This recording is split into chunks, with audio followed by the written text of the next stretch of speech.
अस्सलाम वालेकुम। मैं आज जो है वो मेरा पिछला जो टॉपिक था उसका नेक्स्ट पार्ट है। मैक्सवेल स्ट्रेस टेंसर का थोड़ा सा मैंने आप लोगों को इंट्रोडक्शन दिया था, जिसमें मैंने आपको थोड़ी सी बताया था कि जब चार्ज जो है वो इलेक्ट्रिक या मैग्नेटिक फील्ड के अंदर मूव करता है तो उसके ऊपर जो फोर्सेस लगती हैं वो किस तरह से बिहेव करती हैं। तो अगर आपने नहीं देखा तो आप प्रीवियस पार्ट देख लें, तो उससे आपको अंडरस्टैंडिंग हो जाएगी कि आपके पास बेसिक कॉन्सेप्ट क्या है। तो बेसिकली मैक्सवेल स्ट्रेस टेंसर जो है वो उसकी डेरिवेशन जो है वो एक में ये मैथमेटिकल रिलेशन है, उसकी डेरिवेशन जो है वो बिल्कुल एंड पे होती है। और उसकी अंडरस्टैंडिंग आपको तभी होगी जब आप थ्योरी को अंडरस्टैंड करेंगे कि हम उस टेंसर तक पहुँचे कैसे हैं, उस एक्सप्रेशन तक पहुँचे कैसे हैं। तो उसका पहले ब्रीफ सा इंट्रोडक्शन मैंने आपको दिया था कि आपके पास जब चार्जेस इलेक्ट्रिक या मैग्नेटिक फील्ड के अंदर मूव करते हैं, जैसे दो चार्जेस लिए गए थे, एक जेड डायरेक्शन में ट्रैवल कर रहा है और एक एक्स डायरेक्शन में ट्रैवल कर रहा है। तो ये जो दो चार्जेस हैं ये एक दूसरे के ऊपर जो इलेक्ट्रिक फ़ोर्स लगाएंगे, इलेक्ट्रिक फ़ोर्स जो है वो एग्जैक्टली ऑपोजिट होगी एक दूसरे की। जैसे यहाँ पे मैंने ड्रॉ की हुई है, ये आपका Q1 है और ये Q2 है। सॉरी, मैंने इसका मेंशन नहीं किया ये Q1 और Q2 को। तो ये बात आप इससे याद रख लें कि इसका पोजीशन वेक्टर R1 है तो इट्स मीन कि ये Q1 होगा, इसका पोजीशन वेक्टर R2 है तो ये Q2 होगा। तो दोनों जो है ओरिजिन की तरफ मूव कर रहे हैं, मतलब ये जो है वो नेगेटिव डायरेक्शन में मूव कर रहा है, ये भी नेगेटिव एक्स डायरेक्शन में मूव कर रहा है। तो इनकी जो इलेक्ट्रिक फोर्स है वो तो लगेगी along the line joining the two charges. और ये जो इलेक्ट्रिक फोर्सेस हैं जो 2 पे 1 की वजह से और 1 पे 2 की वजह से लगेगी। मैंने लास्ट लेक्चर में बताया था कि मैं जो सिंबल यूज़ कर रही हूँ F12 का मतलब है फर्स्ट पे सेकंड की वजह से, और F21 का मतलब है सेकंड चार्ज पे फर्स्ट चार्ज की वजह से। तो ये दोनों फोर्सेस जो हैं वो एक दूसरे को एग्जैक्टली कैंसिल करेंगी, वो equal in magnitude and opposite in direction है। लेकिन जब हमने मैग्नेटिक फ़ोर्स कैलकुलेट की थी, तो जैसे मैग्नेटिक फील्ड जो है वो आपके पास, अगर आप by right hand rule find करें तो Q1 चार्ज की वजह से जो नेगेटिव z डायरेक्शन में मूव कर रहा है, उसकी वजह से जो मैग्नेटिक फील्ड है वो आपके पास नेगेटिव y डायरेक्शन में होगी। किस पॉइंट पे? इस पॉइंट पे। वैसे तो आपके पास जो एक स्ट्रेट लाइन में अगर चार्ज मूव करे तो मैग्नेटिक फील्ड सर्कुलर होती है। तो नेगेटिव y से मुराद ये है कि अगर आप इस पॉइंट पे इस चार्ज की वजह से फील्ड देखें तो वो डाउनवर्ड डायरेक्शन में, मतलब इनटू द पेज, मतलब y जो है वो आउट ऑफ द पेज है तो वो इनटू द पेज होगी। और इसी तरह सेकंड चार्ज की वजह से अगर आप फर्स्ट चार्ज की पोजीशन पे मैग्नेटिक फील्ड देखें तो वो outward, out of the page, मतलब पॉजिटिव y की डायरेक्शन में है। तो B1 is parallel to negative y and B2 is parallel to plus y। तो B1 को हम देख रहे हैं at the position of charge Q2 and B2 को देख रहे हैं at the position of charge Q1। तो आपने इससे कंफ्यूज नहीं होना कि आपके पास मैग्नेटिक फील्ड तो सर्कुलर है, फिर इस डायरेक्शन का क्या मतलब है। तो फोर्स जो है, जैसे मैंने लास्ट लेक्चर में बताया था, आप अगर चाहें तो by Fleming left hand rule भी फाइंड कर सकते हैं, बाय आप जो है वो दूसरे उस राइट हैंड रूल से भी फाइंड कर सकते हैं, जिसमें आपने एक जो है फिंगर को एक डायरेक्शन में रखना होता है और आपने मैग्नेटिक फील्ड को एक डायरेक्शन में रखना होता है, और जो पाम है उसके जो परपेंडिकुलर डायरेक्शन होती है वो आपको फोर्स के बारे में बताती है। जैसे यहाँ पे अगर आप देखें, अगर आपने फ्लेमिंग लेफ्ट हैंड रूल लगाएं या राइट हैंड रूल लगाएं, अगर आपको दोनों से समझ नहीं आ रहा तो आप सिंपल जो है वो लॉरेंस फोर्स का फार्मूला लगा लें जो है V क्रॉस B। तो उसमें आपको पता चल जाता है, जैसे इस चार्ज को देखें तो इस चार्ज का जो V है वो किस डायरेक्शन में है, नेगेटिव z डायरेक्शन में। और इस चार्ज की पोजीशन पे जो मैग्नेटिक फील्ड है ड्यू टू Q2 वो किस डायरेक्शन में है, प्लस y। मतलब जब आप V क्रॉस B लेंगे तो आप क्या करेंगे, नेगेटिव, अब यहाँ पे अगर आप देखें इस वाली पोजीशन पे मैं बात कर रही हूँ, आप क्या करेंगे, नेगेटिव z, क्योंकि v जो है वो नेगेटिव z डायरेक्शन में है और b जो है प्लस y, तो आपने नेगेटिव z का क्रॉस लेंगे y के साथ, ही मैंने लास्ट वीडियो में बताया भी था। तो जब आप क्रॉस लेंगे तो नेगेटिव z का हैट का जब y हैट के साथ क्रॉस होगा तो प्लस x हैट आएगा। इसी तरह अगर आप इस वाली पोजीशन पे फोर्स फाइंड करना चाहते हैं तो इस पोजीशन पे जो मैग्नेटिक फील्ड है, क्योंकि वो आपके पास नेगेटिव y डायरेक्शन में, इसीलिए मैंने इसके ऊपर लिखा है नेगेटिव y डायरेक्शन में है, तो आपके पास, और ये मूव किस डायरेक्शन में कर रहा है, नेगेटिव x, तो v क्रॉस b में negative x cross negative y जब आप करेंगे तो वो प्लस z हैट आ जाएगा। तो इस तरह से आपको दोनों की मैग्नेटिक फोर्स की डायरेक्शन पता चल गई, जो है वो एक दूसरे के परपेंडिकुलर आ रही है, एक दूसरे के बिल्कुल ऑपोजिट नहीं आ रही। मतलब ऐसा नहीं है कि एक प्लस z हैट है तो एक माइनस z हैट है, या एक प्लस x हैट है तो एक माइनस x हैट है। दोनों एक दूसरे के परपेंडिकुलर आ रही हैं। इट्स मीन कि ये दोनों फोर्सेस एक दूसरे को कैंसिल नहीं कर रही। तो अगर हम इलेक्ट्रिक फोर्सेस के मैग्नीट्यूड देखें तो एग्जैक्टली एक दूसरे को, उनके मैग्नीट्यूड बराबर है और मैग्नेटिक फोर्सेस के मैग्नीट्यूड भी बराबर है। सिर्फ प्रॉब्लम क्या है कि डायरेक्शंस जो हैं वो एक दूसरे के बराबर नहीं है मैग्नेटिक फोर्स के केस में।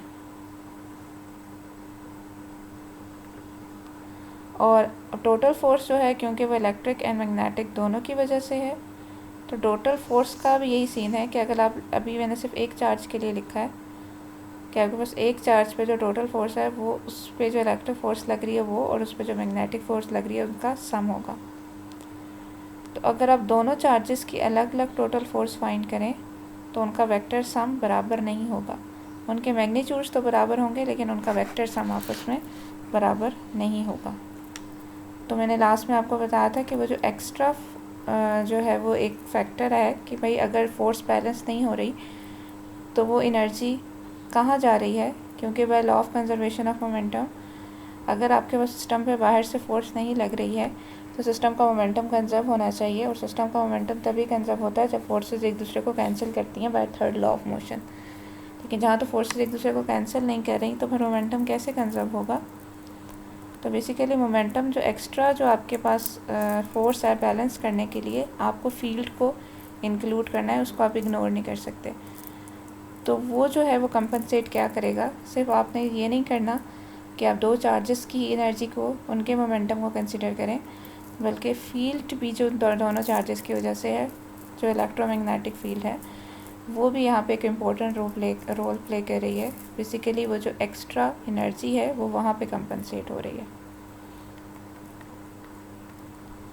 तो आप ये कह सकते हैं कि जो टोटल मोमेंटम है वो सिर्फ दो चार्जेस का नहीं है, बल्कि आपने फील्ड के मोमेंटम को भी इंक्लूड करेंगे तो सिस्टम का मोमेंटम कंप्लीट होगा, तब भी आपका मोमेंटम भी कंजर्व होगा और आप जस्टिफाई कर सकेंगे कि किस तरह से सिस्टम का मोमेंटम कंजर्व हो रहा है। अगर आप फील्ड को एक्सक्लूड कर देंगे तो आप समझ ही नहीं पाएंगे कि वो जो एक्स्ट्रा फैक्टर है जिसकी वजह से दोनों साइड्स बैलेंस नहीं हो रही वो कहाँ पे जा रहा है। तो बेसिकली वो फील्ड के पास जा रहा है। अब हम इसकी डेरिवेशन स्टार्ट करेंगे। मैक्सवेल स्ट्रेस टेंसर के लिए पहले हमने एक मैथमेटिकल बैकग्राउंड बनाना है कि उस तक हम कैसे पहुंचेंगे। पहले मैंने आपको थ्योरेटिकल डिस्क्रिप्शन दी, अब मैं मैथमेटिकली आपको वहाँ तक लेके जाऊँगी। सबसे पहले आपको पता है कि लॉरेंस फोर्स इसके बराबर है। ये बेसिकली आपने पढ़ा हुआ है Q into E plus V cross P. तो बेसिकली यहाँ पे जब आप एक चार्ज की बात करते हैं तो आप Q लेते हैं, लेकिन जब आप कॉन्टीन्यूस चार्ज डिस्ट्रीब्यूशन की बात करते हैं तो आप इंटीग्रेशन करते हैं, dQ लेते हैं और उसके ऊपर वॉल्यूम इंटीग्रेशन करते हैं। तो dQ जो है बेसिकली वो आपके पास रो डी टॉ के बराबर है, क्योंकि रो बराबर होता है dQ बाय डी टॉ के। तो इसलिए यहाँ पे dQ की जगह वैसे आप क्या लिखते हैं Q for a single charge, लेकिन फॉर कॉन्टीन्यूस चार्ज डिस्ट्रीब्यूशन आपके पास क्या आ जाता है, volume integration over dQ, and then dQ आपके पास इसके बराबर है रो डी टॉ। फिर उसके बाद नेक्स्ट स्टेप में आपने रो को अंदर मल्टीप्लाई कर दिया और आपको पता है कि रो वी जो है वो जे के बराबर है और आपने यहाँ पे रो वी की जगह जे पुट कर दिया। फिर आपके पास फोर्स आ गई। अगर आप इस वॉल्यूम को विद इंटीग्रेशन दूसरी साइड पे ले जाएं, मतलब टोटल वॉल्यूम से अगर आप दोनों साइड को डिवाइड कर दें तो आपके पास स्मॉल एफ आ जाएगा जो कि फोर्स पर यूनिट वॉल्यूम है। मुझे इस पर वेक्टर लगाना चाहिए था क्योंकि ये ऑब्वियसली वेक्टर है। अब आपके पास क्या है, मैक्सवेल इक्वेशंस जो इसमें यूज़ हो रही है first and fourth, del dot E is equal to rho over epsilon naught and del cross B is equal to mu naught J plus mu naught epsilon naught partial E by partial T. तो पहली equation से आपको पता है कि आपने जो पहली इक्वेशन है उससे आपने एप्सिलॉन नॉट को इधर ले जाना है तो रो की वैल्यू निकालनी है, और दूसरी वाली इक्वेशन से आपने जे की वैल्यू निकालनी है। आपने इसको इस साइड पे ले जाना है और म्यू नॉट से दोनों साइड पे डिवाइड कर देना है तो आपके पास जे आ जाएगा। तो ये रो एंड जे हमने first and fourth Maxwell equation से फाइंड कर लिया और इसको हम इस इक्वेशन के अंदर जो इक्वेशन 1 है इसके अंदर हम इसको पुट कर देंगे। तो हमने इसको इक्वेशन 1 के अंदर पुट कर दिया। उसके बाद जो बी आपके पास बाहर आ रहा था उन दोनों को अंदर क्रॉस प्रोडक्ट ले लिया। अब हम अलग-अलग सारी टर्म्स को सॉल्व करेंगे ताकि हमारे पास मज़ीद जो है वो सिंप्लीफाई हो जाए। तो सबसे पहले आपने हम एक चीज़ डिफ़ाइन करने लगे हैं, partial over partial T E cross B. तो ये बेसिकली ये वाली एक तरह से आप देखें इस टर्म को फाइंड करने के लिए हम ये यूज़ करें। तो लेकिन इन दोनों में डिफरेंस है, मतलब इन दोनों में ये है partial E over partial T cross B, और इसका मतलब ये है कि सिर्फ ई का विद टाइम डेरिवेटिव हो रहा है, बी के साथ क्रॉस हो रहा है, लेकिन इसका मतलब ये है कि ई क्रॉस बी दोनों का with respect to time derivative हो रहा है। असल में ये एक्सप्रेशन यूज़ करके हम ये फाइंड करेंगे। तो हमने इस पे जो है वो डेरिवेटिव का प्रोडक्ट रूल लगाया कि एक टर्म का derivative multiply by second term plus first term ऐसे ही और सेकंड टर्म का डेरिवेटिव। और फैराडेज लॉ के मुताबिक आपको पता है कि del cross B minus partial B by partial T के बराबर होता है। ये भी आपके पास मैक्सवेल इक्वेशन से आता है। आपने अगर आपको नहीं पता तो आप पीछे से 7 चैप्टर से मैक्सवेल इक्वेशंस देख सकते हैं। तो basically partial B by partial T की जगह यहाँ पे हम माइनस डेल क्रॉस ई जो है वो पुट कर सकते हैं। जैसे यहाँ पे मैंने पहले ये वाली इक्वेशन दोबारा लिखी जो ऊपर लिखी थी मैंने, इसमें फिर मैं इस वाली टर्म को उठा के इधर ले आई और यहाँ पे फिर मैंने partial B by partial T की जगह minus del cross E put कर दी। माइनस माइनस प्लस हो गए और आपके पास ये एक एक्सप्रेशन आ गया। अब ये देखें, ये जो मैंने आपको बताया था कि ये इसकी वैल्यू फाइंड करने के लिए हमने ये किया, तो इसकी वैल्यू अब हमारे पास आ गई और उसको हमने वापस इस वाली इक्वेशन के अंदर पुट कर दिया जो कि ये बन गई थी। अब ये थोड़ी लंबी सी टर्म बन चुकी है। उसके बाद नेक्स्ट आपने क्या किया, इसको मैंने दोबारा से लिखा यहाँ पे। अब हमने नेक्स्ट क्या करना है, ये एक चीज़ मज़ीद हम सॉल्व करने लगे हैं, डेल ई स्क्वायर। तो बेसिकली ये प्रोडक्ट रूल 4 है जो कि बुक के एंड में लिखा हुआ है। ये मैंने प्रोडक्ट रूल 4 यहाँ पे लिख दिया और मैंने आपको बता भी दिया है कि ये प्रोडक्ट रूल 4 है। इसमें ए को भी आपने ई लेना है क्योंकि आपने ये फाइंड करना है, और बी को भी आपने ई लेना है, और इसमें आपने फिर इस प्रोडक्ट रूल 4 में हर जगह ए और बी की जगह ई एंड ई जो है वो पुट कर देना। जब आप हर जगह इसमें ई एंड बी की जगह पुट कर देंगे तो आपके पास ये एक्सप्रेशन आ जाएगा। तो इसमें ये दो टर्म सेम हो रही हैं और ये दो टर्म सेम हो रही हैं, तो उससे आपके पास फाइनली क्या आ जाएगा, ये एक्सप्रेशन आ जाएगा जो कि ये है। तो आपकी बुक में ये लिखा हुआ है, तो मैं आपको बता दिया कि ये कैसे आया। अब ये आपके पास डेल ई स्क्वायर आ गया। इसमें फिर आपने क्या करना है, इस वाली टर्म को उठा के इधर ले जाना है और 2 को दोनों साइड पे डिवाइड कर देना है, तो आपके पास आ जाएगा। यहाँ पे सॉरी मैंने क्रॉस नहीं डाला, यहाँ पे क्रॉस भी है एक, ई क्रॉस डेल क्रॉस ई की का एक्सप्रेशन आ गया। यहाँ पे भी मैंने जो है वो ये नहीं डाला, ये मेरे से गलती होगी, मैंने देखा नहीं। यहाँ पे आप देख लीजिएगा, यहाँ पे भी एक क्रॉस है, ठीक है, और यहाँ पे भी ई क्रॉस है, मतलब ये मिस्टेक है। तो ये इसको आप अपने पास नोट डाउन कर लीजिएगा। बेसिकली ये जो टर्म आ रही थी ना, ई क्रॉस डेल क्रॉस ई, उसके लिए हमने इसको फाइंड किया है। तो ये सिंपल डेल क्रॉस ई नहीं है, इसके साथ यहाँ पे ई क्रॉस भी है, ये मेरी एक मिस्टेक है। यहाँ पे क्रॉस मिसिंग है और यहाँ पे ई क्रॉस डेल क्रॉस ई में ई क्रॉस यहाँ पे डालना है। तो आपके पास ये टर्म थी, मतलब यही वाली सारा कुछ आपने सेम बी के लिए भी करना है। मतलब आप जब बी के लिए सॉल्व करेंगे डेल बी स्क्वायर, तो आपने इसी तरह हर जगह ए एंड बी की जगह बी पुट कर देना है, तो वो भी बिल्कुल एग्जैक्टली ऐसा ही एक्सप्रेशन आ जाएगा, ठीक है। क्योंकि आपके पास ये टर्म है ना डेल क्रॉस बी, तो इसके लिए भी आपको चाहिए, और ई क्रॉस डेल क्रॉस ई इसके लिए भी आपको चाहिए, तो इसलिए।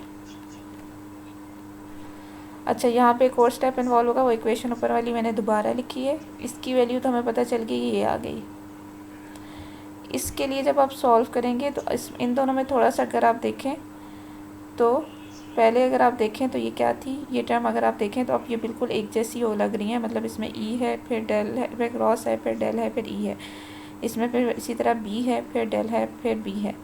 लेकिन यहाँ पे ऊपर एक्सप्रेशन में यहाँ del cross B and then B था।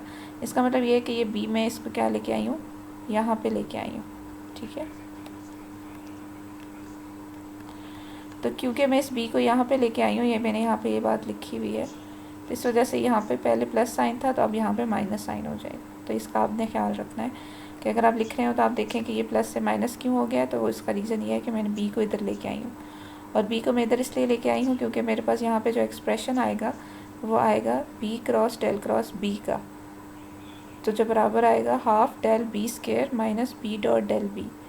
तो इसलिए मैंने इसको पहले ही बी को उधर ले गई और साइन को रिवर्स कर दिया।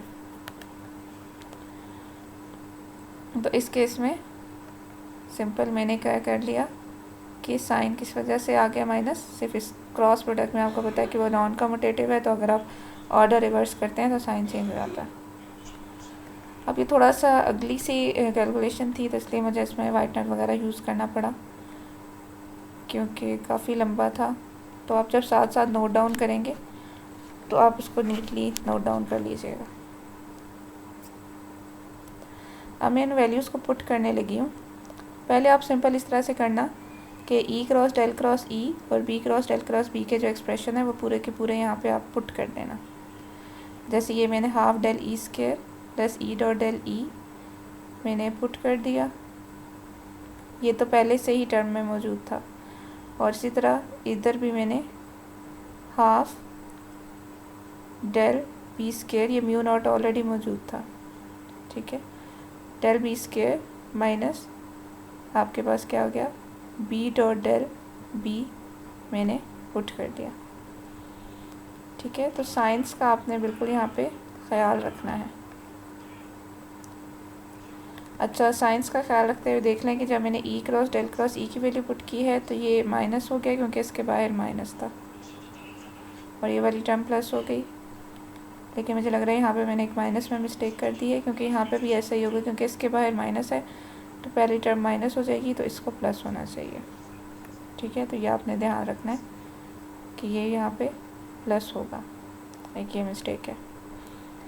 फिर उसके बाद अच्छा, अब नेक्स्ट एक्सप्रेशन क्या है, ये मैंने एप्सिलॉन ब्रैकेट खोल दी और एप्सिलॉन नॉट जो है वो मैंने अंदर मल्टीप्लाई कर दिया, और ये आपके पास सिंपल वही सारी टर्म्स वापस आ गई हैं।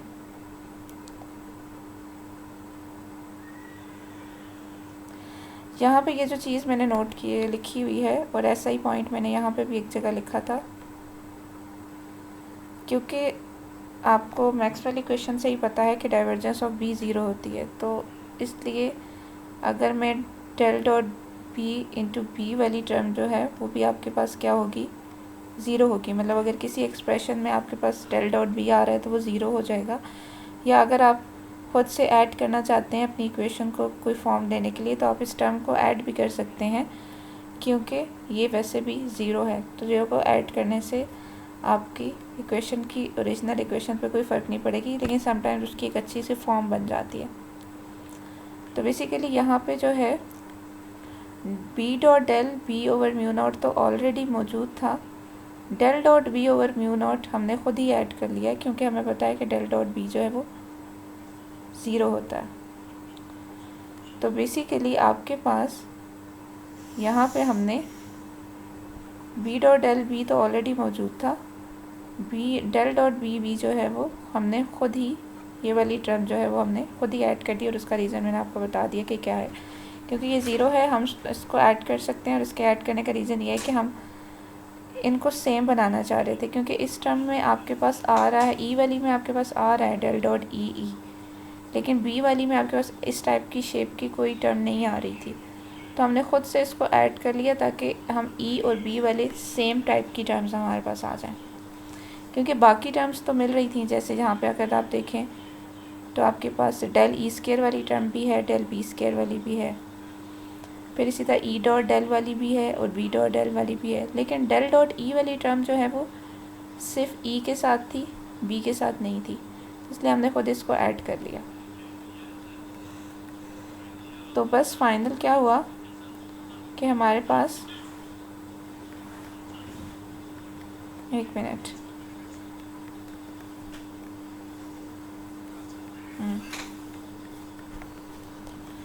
ये वाली जो टर्म आ गई, इसमें अगर आप देखें तो आपके पास 3 जो है वो ई वाली टर्म्स हैं, और 3 जो है वो आपके पास क्या है, बी वाली टर्म्स हैं।